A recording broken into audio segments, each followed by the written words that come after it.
If you've ever tried to fillet a whole salmon with a flimsy utility knife, you know the exact moment frustration turns into a mangled piece of fish. That is where a heavy-duty tool like this traditional Japanese AI Deba comes into play. And honestly, it is a completely different beast. At just over 7 inches, it strikes a great middle ground for size, but right out of the box, the first thing that grabs you is the sheer heft. It has this thick, chunky spine that tapers down, putting most of the weight right toward the front of the blade. When holding it, the knife almost wants to do the downward chopping work for you, which is exactly what you want when you are parting out whole fish or taking off heavy fish heads. This particular piece is forged in Japan from Yasuki white steel, a legendary carbon steel that purists absolutely swear by. In practice, this means you get an edge that is ridiculously sharp and surprisingly easy to touch up on a whetstone.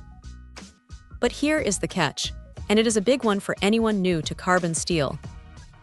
This blade is not stainless. If you leave it wet for even a few minutes while you answer the phone, you are going to see rust spots forming. It requires a disciplined routine of wiping it dry constantly during use, and maybe applying a bit of oil before putting it away. Over time, it develops this beautiful dark patina, which tells the story of every fish it has prepped, but you have to be willing to put in the work to get there. Then there is the single bevel edge. If you're used to standard Western knives that are sharpened on both sides, using this will feel a bit strange at first.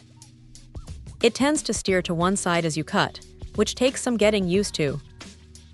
But once you get the hang of that angle, the precision is unmatched. It glides right along the spine of a fish, leaving almost zero meat behind.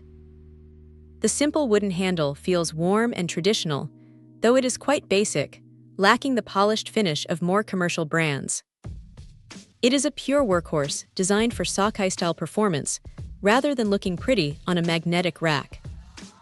For anyone serious about sushi or home butchery, it is a demanding but incredibly rewarding tool that turns a chore into a craft. Check out the video description for updated price. And thank you for watching this video.